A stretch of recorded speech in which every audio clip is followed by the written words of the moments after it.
Heroin liberals and cocaine conservatives. The difference between conservatism and cocaine is that you cannot on cocaine. Narrated by Skeptical Waves. Published Sunday, January 7, 2024 by Curtis Yarvin. Political orientations in present America are best regarded as fundraising narratives. Democratic politics proper, the contest for sovereign power by organizations or individuals with massive support, decided by counting heads, is basically dead. In the present American regime, politicians, pro-regime or anti-regime, are only granted a small trickle of discretionary power which is constrained more and more every year, making the election more and more farcical. Once this power reaches zero, and the politicians are as symbolic as the old hereditary monarchs, the evolution is over. The state has become a pure, naked oligarchy, governed by independent institutions. Independent, in this context, means unaccountable, protected from elections. But just because democratic politics isn't real, or, cleverly, is just barely real, doesn't mean the show can't go on. Like, if it was real, would you have to raise money for it? The story is its own thing. The story can go on forever, like a soap opera. The purpose of raising money is to pretend you are real, ideally, to become real. In this case. And fundraising is a great art, one of the greatest. Perhaps the greatest. One thing I have learned in my half-century is, never count a great fundraiser out. The 20th is a great age of fundraising, like the Florence of Michelangelo, but for fundraising, and excellent advice is everywhere. Here is mine. Fundraising is not a dark art. It is a light art. And it leads to a light heart. Raising is the conversational generation of a generous and optimistic mood. When a raise is successful, the fundraiser feels relieved. When a raise is successful, the donor or investor feels happy, hopeful and ebullient. Let us read the grand narratives of our time with sympathy and love, as the amazing collective works of art they are. These cathedrals of propaganda, like real cathedrals, could never have been built all at once. The narratives and party lines have evolved over decades and even centuries. And yet, they stand and function, and every Sunday the masses still come to their respective political churches. In an age when politics isn't real, why? Why does anyone believe or care? Starting with an attitude of respect, not contempt, helps us crack the mystery of propaganda. Propaganda and pharmaceuticals. This feeling of externally induced ebullience is of course also characteristic of drugs. Is not narrative a kind of drug? Does it not race the heart and brighten the eye? Do you want people to give you money? Pick a drug and sell it. Sure, if politics was real, if it actually affected people's lives like in the 20th century and before, it would race the heart more. It would be like watching MMA fights with real edged weapons. If full gladiator battles could be on TV, who would bother with barehanded combat? But there are still some limits, and people still like MMA. People still like our fake politics. Thank the Lord we are not hooked on something stronger. If you hate fake politics, man will you hate real politics. We will need real politics to get out of this trap, not because we like it. And next, it has to end itself. But there is not just one drug. The core difference between the American conservative fundraising narrative and the American liberal fundraising narrative is best described in this pharmaceutical language. Liberals sell heroin, conservatives sell cocaine. The blue pill. The blue pill of liberalism is an opioid because it is a general anesthetic. It allows you to ignore the world rotting around you. Leprosy is also painless, even when advanced. What do you need a little toe for? Really? What are you, some kind of athlete? The liberal felt no civic pain at the rot of Gary, Indiana, Detroit, Michigan, or even Oakland, California. These suburbs, there are only one or two cities, maybe three, were not his places. These people were not his people. In a way he felt they deserved their fate, though it was a pity, of course. Now, it is quite a different thing when Harvard's nose drops off, but it didn't drop off. Conservatives pounced. They seized on it. They ripped Harvard's nose off. Now, one might say, should the nose have come off that easily? Was the organ in question yanked, or just tweaked? Were there issues at the cartilage level? Important questions. Medical questions. But let's not forget. The trouble with the blue pill, as a pharmaceutical, is that it takes away all your fears but one: fear of conservatives. Or more generally, fear of anyone who doesn't take the pill. The border of orthodoxy is always at risk from the armies of heresy and atheism. Thus this opioid is a generator of felt power which stabilizes the oligarchical regime. Even when it leaves him granting enthusiastic consent to a manifestly incompetent government, the liberal fears the inevitable transition in regime form, whether the restoration of democracy or the installation of monarchy, whether or not there is even a difference at this point, for one reason above all: the new regime will take his junk. He will cease to matter. Or at least, cease to feel he matters. He will be disempowered. This fear of dopelessness is the base note in all propaganda about authoritarianism. The voter, without his opiates, sees the truth about Washington. He has no power over it, and it has absolute power over him. He is not a citizen but a subject, not a player but a pawn, in the hands of an unaccountable, omnipotent, and incompetent government which is gradually getting worse in every possible way. His caricature of authoritarian government is correct. And he lives in it. All governments are absolute, some are just less centralized than others. And this is not necessarily a good thing. And the people who understand this the best are the closest to real power. If they have even a little real power, they know how little that is. They know no one is in charge, not even them. And they are much less likely to think this is a good thing. If you woke up sweating and dope sick in the middle of the night and realized all this, even just subconsciously, wouldn't you panic? Wouldn't you feel afraid? Wouldn't you do anything to get it out of your head?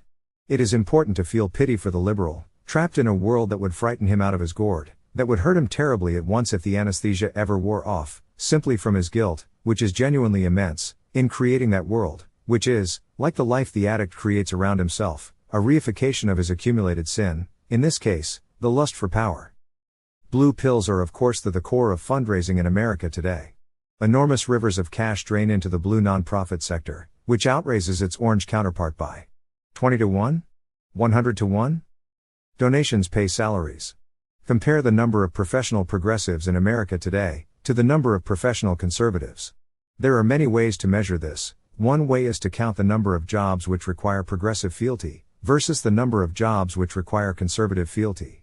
Of course, anyone on either side can be in the closet. Ultimately, once the nonprofit sector and the state sector are ideologically aligned, which happened a long time ago in America, there is no reason to distinguish between them. Even parts of the corporate sector are aligned. If you have a job which requires you to be a progressive, whether this job is in HR or day at Snapchat, in the political science department at Harvard, or in fundraising at the Tides Foundation, you are a professional progressive. And the only certain thing about any real political change is that it will completely change your professional life. To realize that we live in a historical era completely saturated by this numbing goop is the first stage of waking up. It is not the last stage, though, and it is easy to veer off course, and go straight from heroin into cocaine.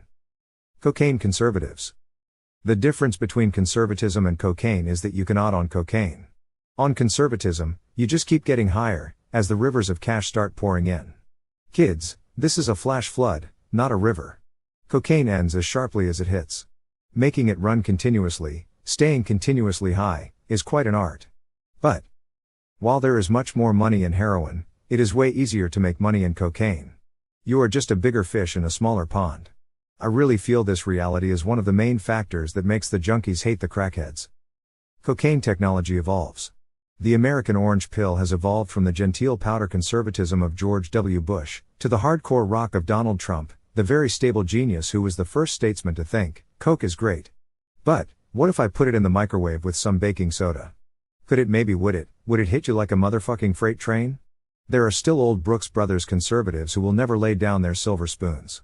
But the rest of America has moved on. Do not be fooled. The orange pill is still orange. All it can possibly do is get you high. It may look red to you. This is an illusion. You are not there yet. You are not crossing the Rubicon. You are just fishing in the Rubicon.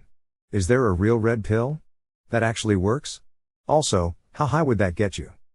Because it's most important to mock people when they are happy and successful, let me mark up this essay by the victorious, Harvard-educated Chris Rufo, flush with his Davidesque defeat of Harvard's plagiarizing president, the Haitian concrete princess. This text is classic cocaine conservatism. It may be as much as 85% pure cocaine. There is a bit of roughage and debris and you wouldn't want to snort it directly without some processing. A quick rinse, with vacuum water extraction, will do. The right is reorganizing.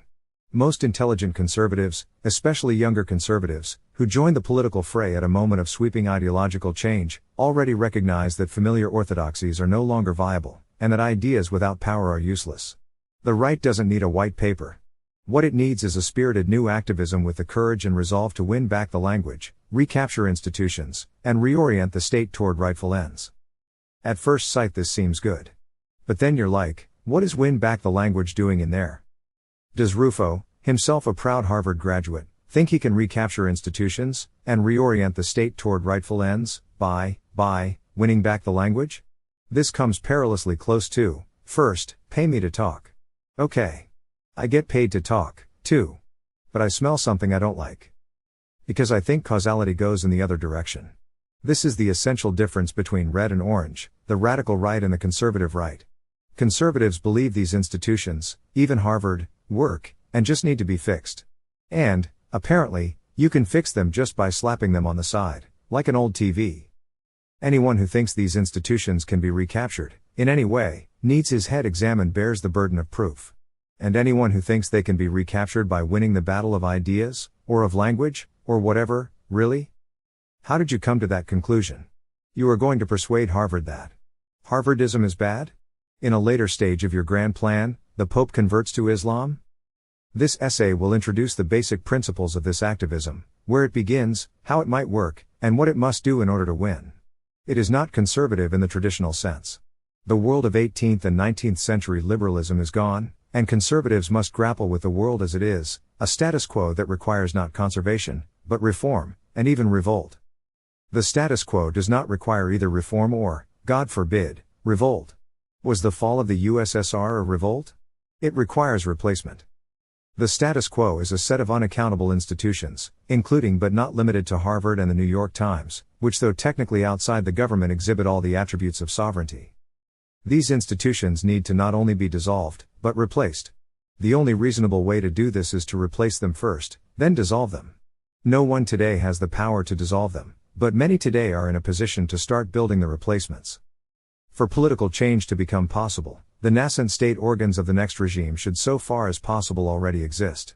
They may be embryonic, they may have to metamorphose, but everything is easier if they can grow from some already extant bulb or seed, which in some way managed to survive under the old regime. And when we decided that schools, newspapers, universities, and even churches are not state organs, we ended up here. If we want to get out of the hole, maybe stop digging? The old institutions are permanently addicted to power and cannot be reformed. The addiction is structural. If you replaced all the liberal professors with conservatives today, they would all just be purged again in a progressive revolution. The only way to fix the academy is to separate it from power, which can only be done by a new regime self-confident enough to think for itself, and act on those thoughts.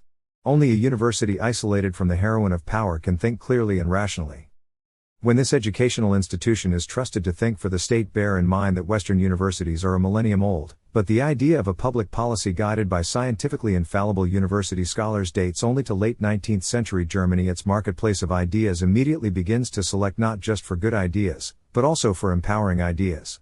Sometimes these are the same thing. But sometimes they aren't. The only way to clean this up is to completely disempower the universities. The state has to think for itself and always have the last word. It will need to build a collective brain far more effective and intelligent than its present-day academic mind, a brain of Silicon Valley quality. One way to see this brain is as a literal intelligence service. However, it makes no sense to disempower any enemy without destroying it. It is not necessary to harm any Harvard professors, students, or alumni by dissolving Harvard. In theory, the historic buildings can be preserved. In practice, I wouldn't recommend it. Symbolism matters too. Imagine if you replaced Harvard with a park in which no one is ever mugged, however late at night. What a magical space. Could it be done? I believe in us, I believe in America, I believe we can. We don't need to abandon the principles of natural right, limited government, and individual liberty, but we need to make those principles meaningful in the world of today. It is exactly those principles, historically leftist principles, that prevent conservatives from winning. Those principles make Harvard and the need independent, that is, protect them from any other power, effectively, sovereign. The first step is to admit what hasn't worked. For 50 years, establishment conservatives have been retreating from the great political tradition of the West, Republican self-government, shared moral standards, and the pursuit of eudaimonia, or human flourishing, in favor of half measures and cheap substitutes. History note: Republican self-government is the tradition of England, not the West. When this leftist tradition was exported to the rest of Europe, it drowned a thriving continent with a millennium-old civilization, first in revolution and war, and finally in bureaucratic stagnation. Its third horseman of the apocalypse is mass migration. You may think this has happened already. You actually haven't seen anything at all. Following a libertarian line, The conservative establishment has argued that government, state universities, and public schools should be neutral in their approach to political ideals. But no institution can be neutral, and any institutional authority aiming only for neutrality will immediately be captured by a faction more committed to imposing ideology. In reality, public universities, public schools, and other cultural institutions have long been dominated by the left. Notice how, in Rufo's fundraising narrative, there is a difference between state or public institutions, and private ones. Actually, when you actually go to college, you see no difference, besides weird random bennies for state residents. What does this tell you? It tells you that Rufo is seeing the world through completely unreal categories. In his world, with its limited government, the private universities cannot possibly be touched, whereas legislators may prevent the state universities from teaching, say, communism. Mr. Rufo, with all due respect, you genuinely don't think the Mississippi legislature tried this in the 1920s? You don't think they had 20 times as much political energy on their side as you have now? These red state Americans actually lynched. They lynched people. And, could they keep the ideas of Harvard from taking over their state university? How did that work out for them? And what would they say if they could see Jackson, Mississippi, today? They're just questions, Leon.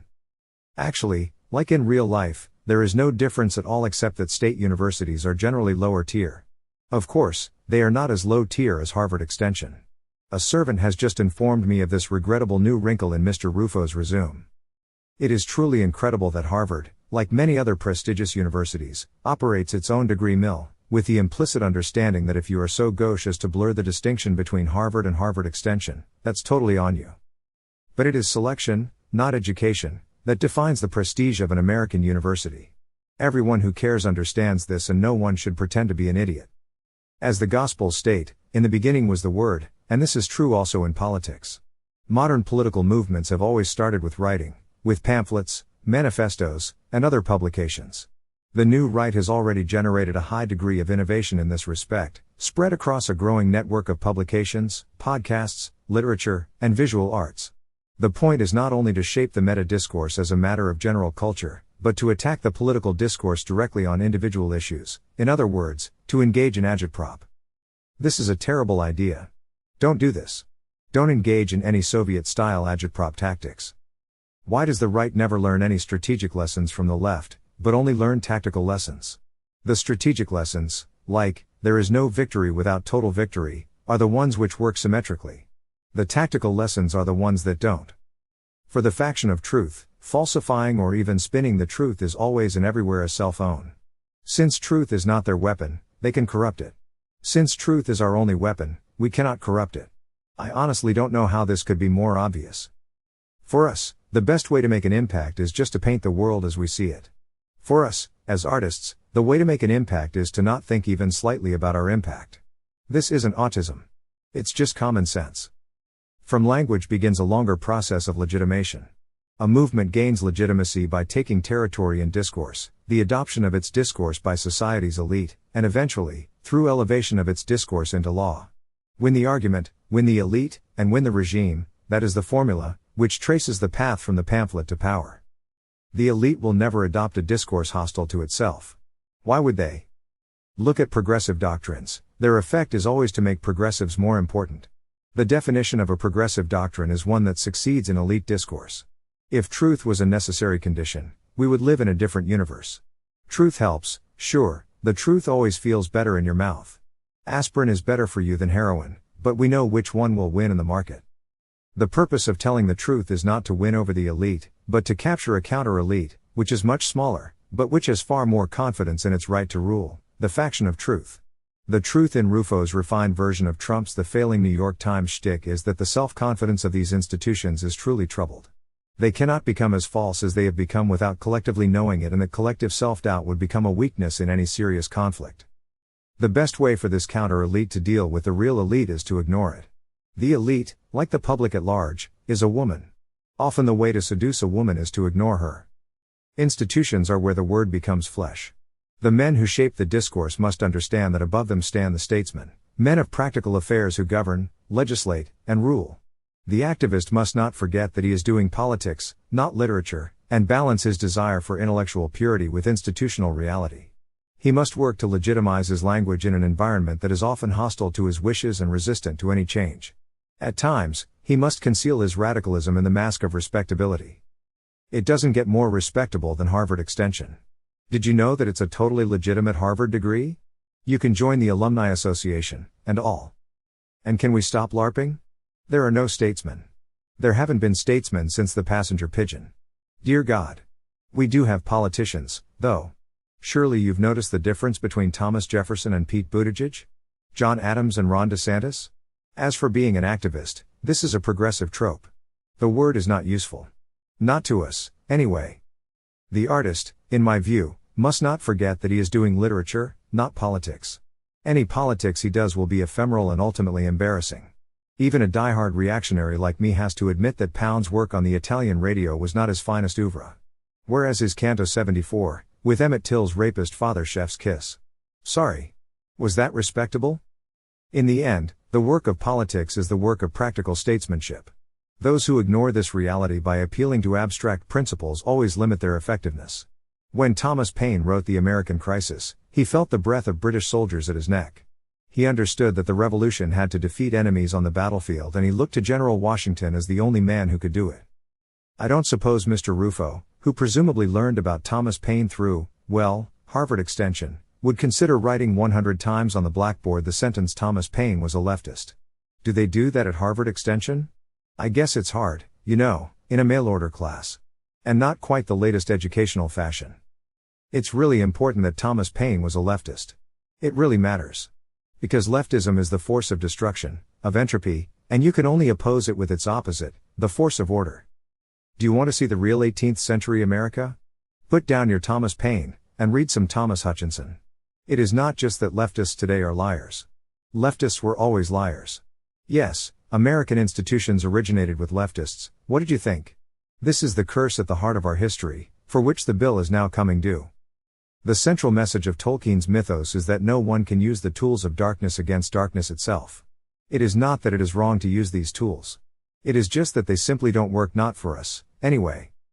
We can agree with Locke that humans enter into society and institute government to secure their natural rights to life, liberty, and the pursuit of happiness. But the 20th century disrupted this arrangement. The state became engaged in a project to reshape society in its own image.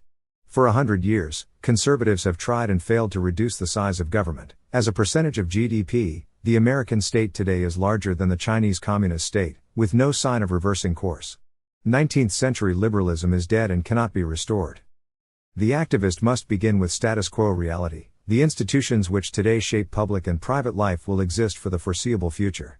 The only question is who will lead them and by which set of values. The new right must summon the self-confidence to say, we will, and by our values. It will take more than self-confidence to persuade these institutions to surrender. And if they did surrender to you, Mr. Rufo, the wisest thing you could do with the ring in your hand is to hurl it into the volcano. Didn't you read those books? No empire is forever. No institution is eternal. Any institution can be dissolved. The truth is not that these institutions must exist forever because they exist now, but that they must be replaced by new institutions which perform the same function. It is not that the institutions are necessary, only their function is necessary. Spinning up new institutions at scale is a comparatively straightforward matter which Silicon Valley understands quite well. Shutting down institutions is also well understood. Seize the facilities, servers and records, bank accounts, etc. Since these institutions are effectively sovereign, replacing them is a sovereign task. This proves, as if there were not many other proofs, the fundamentally unlimited nature of sovereignty. Opening our eyes to this reality opens many doors to the future. It is not that the Lockean ideal of limited government and individual rights is right in theory but wrong in practice. It is also wrong in theory. The first-time theory does not match practice. You need a new theory. You do not need to uphold the theory in principle while making exception after exception to it. When practice abandons theory, it blunders around in the wilderness without a map. This, more than anything, is why conservatives lose. Conservatives can no longer be content to serve as the caretakers of their enemies' institutions, or as gadflies who adopt the posture of the heterodox while signaling to their left-wing counterparts that they have no desire to disrupt the established hegemony. Rather, the new right needs to move from the politics of pamphlets to the governance of the institutions. Conservatives need to operate in reality, and in reality they have no power at all. This is just pure cokehead gooning. Go make some money off your Substack, seriously, Selling good content is so much more important than getting some random flack fired. That a talentless drone is the president of Harvard, or a senile politician is president of the US, is highly useful to the faction of truth. It helps paint the world as the world it is. The truth is that these are fundamentally leaderless institutions. Even if we installed Chris Rufo as president of Harvard, he would not be able to change the nature of Harvard as the temple of American progressivism since 1636. He would simply not have the power. And also, hell will freeze over first. That a nobody is in the chair, all the better. An embarrassing nobody, chef's kiss. Why disrupt that? Does it have to be all own goals, all the time? But, you protest, it must be good. Because it makes us feel good. No more liberal assumption could be imagined. And after all, so does cocaine. Cocaine wears off fast, so do one-off media cycle hits. We must recruit, recapture, and replace existing leadership. We must produce knowledge and culture at a sufficient scale and standard to shift the balance of ideological power. Conservative thought has to move out of the ghetto and into the mainstream.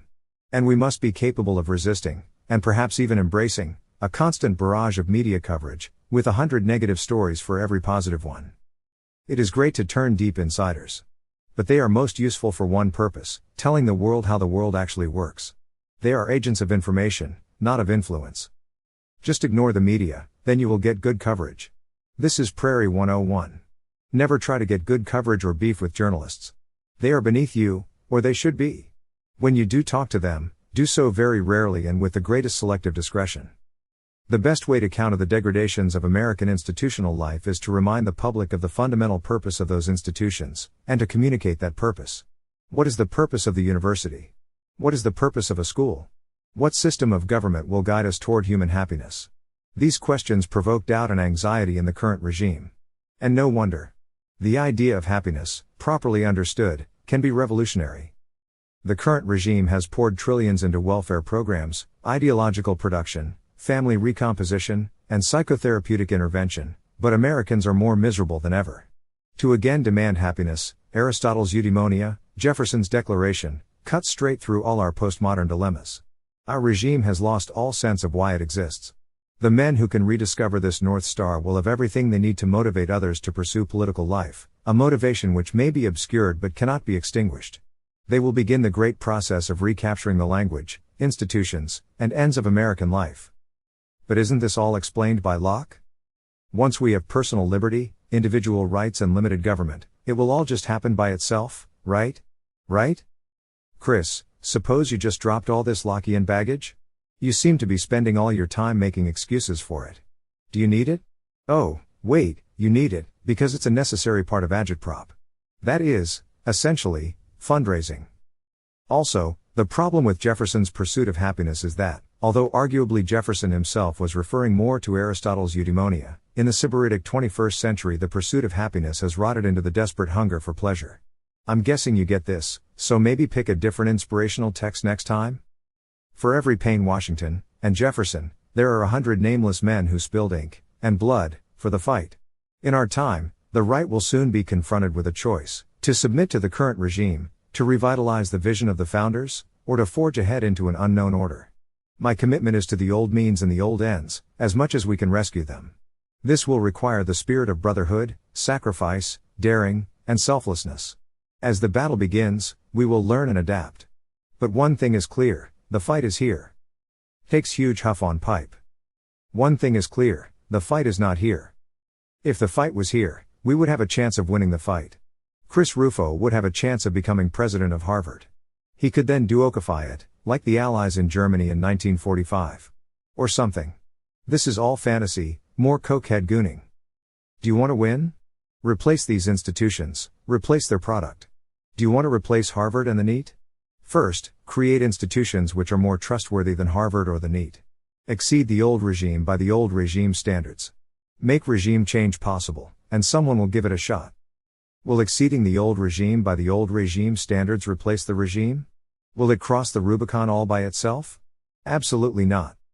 All it will do is allow someone to cross the Rubicon, and this will not be in 2024, either. But maybe 2040? Let us think and act in reality, and we might have a chance. Right now, no one can cross the Rubicon, because they have no idea where to go. There is no map of the other side. Cocaine is a stimulant, not a hallucinogen. It cannot make you feel like you've conquered the world. It can make you feel like you're on the verge of conquering the world. While everyone wants to be on the verge and as a result fundraising is great, your supporters can only stay on the verge for so long. You're burning them out. When you tell your supporters the truth, which is that they have no power and they aren't winning, it's just a bummer. It's hard to close anything when both sides of the table are bummed.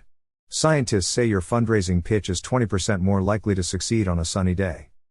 But in the long run it is better to have fewer, stronger, better supporters, better for now, because now we are a long way from power. Look at Jesus. Let's take a hint from Jesus here. Did Jesus have 12,000 followers? No, he had 12 disciples. TLDR, it is not really even a bad thing, in itself, to get a little high over a win like this. You can sell this high and it will bring in the cash. You can't sell it forever, so use the cash wisely. The problem is that you get hooked on the high, start chasing it, and turn into a clown who is leading an army into a battle that cannot be won. Subscribe now.